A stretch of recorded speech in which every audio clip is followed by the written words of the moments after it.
Welcome to Dr. Dorian's House of Killers, where we take a look at all your favorite killers and see how they could be implemented into Dead by Daylight.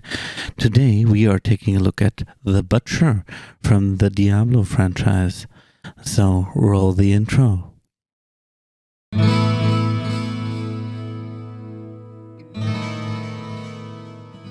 To start things off, a quick explanation in case you're unfamiliar. I am of the opinion that killers should have a couple of different powers to choose from so that you don't know automatically what power the killer has and what add-on combinations and stuff to make it a bit more difficult to guess what he's using. Also, so that you don't know, there is a jigsaw box, there is a corrupted pool, there is a trap on the floor, so it's a trapper, and now we just have to watch out for traps, or we just have to not finish a gen when somebody has a trap on the head, or things like that. I feel that having a bit more options, at least in the beginning of the game, will leave it a bit of a guessing game for the survivors. With that in mind, as that's how I make my killer ideas. So, the Butcher. He has 115% movement speed, 4.6 meters per second. The size is big. The terror radius is big. And the map effect are grates, like the grates you see in Diablo 3. When you fight him, and modified hooks.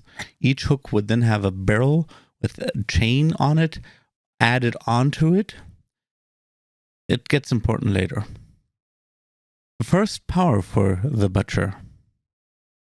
Charge Slam. The Butcher charges a short distance, maybe it's a long distance, or a medium distance, probably something between a short or a medium distance would have to be tested, but he charges, let's say, a medium distance. During the charge, the Butcher can collide with an object, activating a slam attack. Well, now it's important to say with an object, survivors I wouldn't count necessarily as objects, so that you can't just charge at a survivor and ram him. There might be an extra interaction for that, but I wouldn't actually want it. So, back to the slam attack. The slam attack, so Butcher charges into a wall, activates slam attack. The slam attack deals damage in a radius around the Butcher. So if somebody's behind a wall and they're too close to the wall, in regards to where the Butcher is when he hits the wall, they get hit, more or less. Recovering from the slam attack takes about the same time it would take to recover from a successful attack or a missed attack, something like that.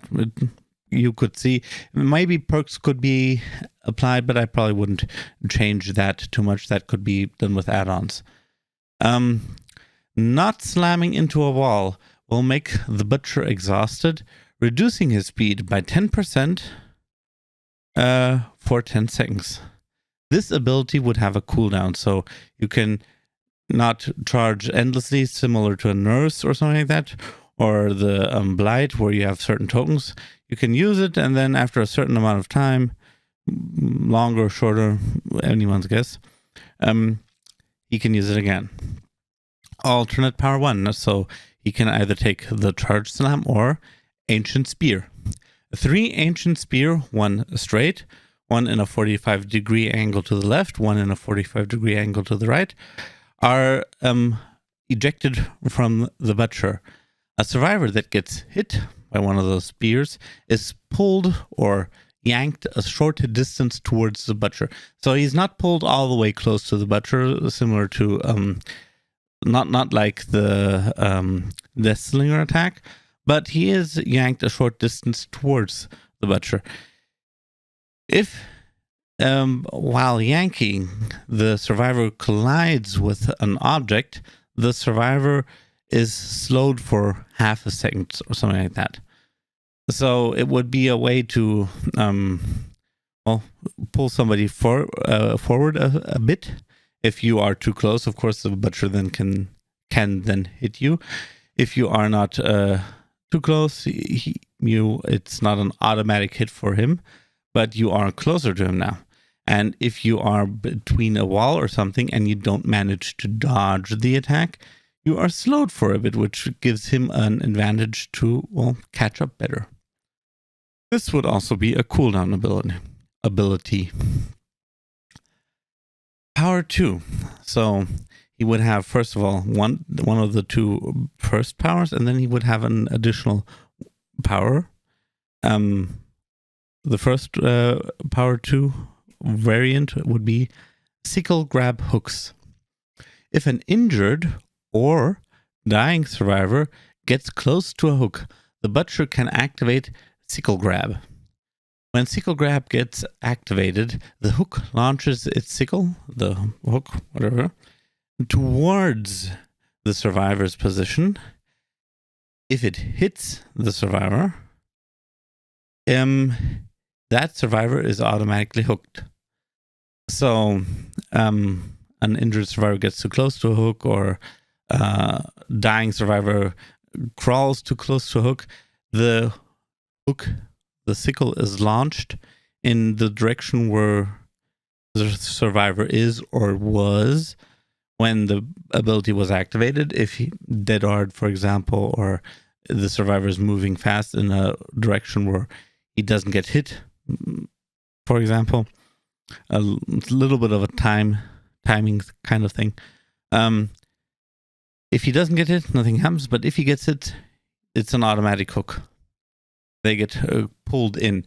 I am kind of wondering if it would be an idea to have some kind of a skill check to struggle, or an option to struggle, that where survivors can then block at least injured survivors from being hooked without getting hit or something like that. Maybe not. Not quite sure. But also a cooldown ability. And a matter of fact, the last one is also a cooldown ability. Now, alternate power 2.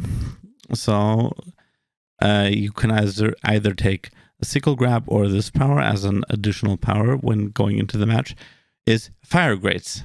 Fire grates are spawned all over the map. You also have one with you, and similar to a trapper, you can carry one with you at all time. Maybe add-ons make it so you can carry 2, but you have one with you at all time. You can put them down where you want. Maybe there would be some kind of placing limitations, like you have to have a little bit of room around one grate and you can't make one gigantic grate. I guess that might be an idea. Or they don't all trigger. Only a certain amount triggers. One of the two I would probably do. But anyway, you can take these grates, you can place them, and then the butcher can activate the fire grates.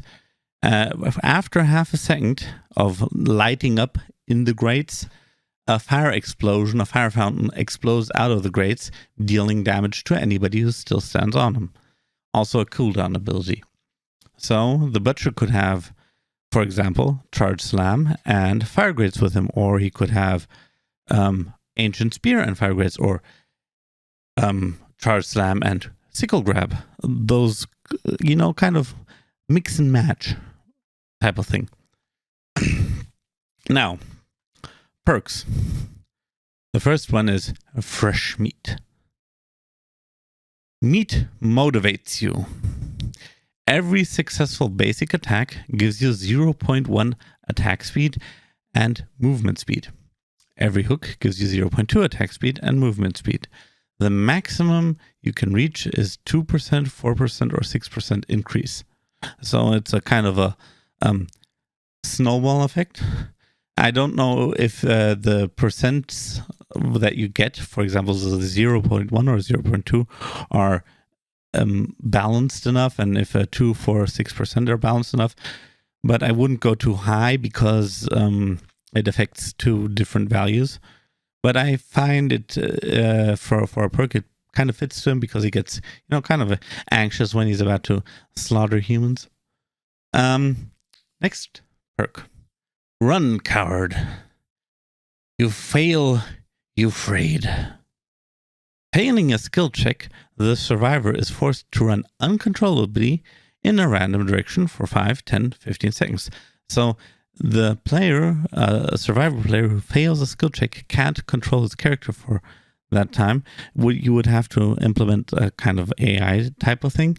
If the killer is in sight of the survivor, so that means he is running uncontrollably and then he runs in the direction of the killer, and the character, the survivor character, would see the killer, he would run in a different direction. So it wouldn't be something like you are running uncontrollably into the killer, but you run uncontrollably, and if you see the killer, you run away from him, but you can't decide the direction for 5, 10 to 15 seconds. Last perk, anticipation. Zombie flesh, good. Human flesh, better. Every 15 seconds, the killer is not in chase. The killer gains 0.1% movement speed increase to a maximum of 3, 4, and 5%. Upon hitting a survivor, the increase is removed. So you start off the game, 15 seconds you haven't hit a survivor, you get 0.1%. And half a minute you haven't hit a survivor, you have 0.2% increase. It's not that much. Maybe the increase should be a bit higher. I'm not quite sure. I wouldn't want it to be too fast, whatever. But also, I feel like if you can't utilize it, it would be a waste. So that would be something you know, all these values that I add into the killers are always have to be tested. So that would be my idea for the butcher. In case you have any suggestions for the butcher, if you have a different killer you would like me to do, give my DBD spin on, or any kind of comment, critique, please leave a comment in the comment section. Come to my Twitch chat. I stream Mondays, every Monday and Tuesday, and every other Wednesday and Friday. Link is in the description. Also, I would be very happy if you liked, and of course, at least until I get to 1,000 subscribers, it would really help if you would leave a subscription there. Don't have to, only if you are interested, you know. Seriously, only if you're interested. Anyway, good evening, and till next time. Toodles.